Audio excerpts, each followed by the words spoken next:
আসসালামু আলাইকুম। কেমন আছেন সবাই? আশা করি ভালোই আছেন। আলহামদুলিল্লাহ আমরাও ভালো আছি। তো আজকে রান্না করব মাছ ভর্তা। তো যেদিন আমি ভর্তা বানাই সেদিন আমাদের ভাত একটু বেশি লাগে। সবাই ভর্তা খুব পছন্দ করে। তো এদিকে আমি মাছগুলো ভেজে নেব। তো এদিকে প্যান বসিয়ে দিয়েছি গরম হবার জন্য। তো তেল দিয়ে দিচ্ছি। যেদিন আমি ভর্তা বানাই সেদিন ভাত আমাদের একটু বেশি লাগে।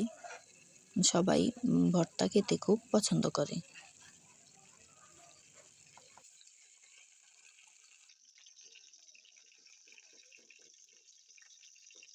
কথা বলতে বলতে এদিকে আমার মাছগুলো ভাজা হয়ে গেছে, আমি নামিয়ে নিতেছি। তো এই ভর্তাটা বানাতে একটু দেরি হয়, মাছগুলো বাছতে হয়, কাটা বাছতে হয় তারপরে। তো এদিকে আমার মাছ বাছতে বাছতে আমার মেয়ে স্কুল থেকে চলে এসেছে, অনেক দেরি হয়ে গেছে।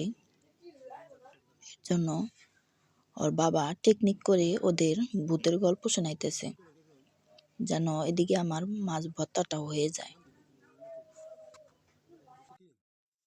এদিকে আমি তাড়াহুড়ো করতেছি ভর্তাটা বানানোর জন্য। আর ওইদিকে বাবা মেয়ে মিলে ভূতের গল্প করতেছে, আমিও সাই দিতেছিলাম। বুঝতে পারতেছি তাদেরও ক্ষুধা লাগছে আর মাছ ভর্তাটাও তাদের চাই। তো আমি একটু ধনিয়া পাতাও দিয়ে দিছি। এত সুন্দর স্মেল আসতেছে। আর আমাদের এখানে কারেন্টও নাই, আমার ভিডিও করতেও একটু কষ্ট হইতেছে।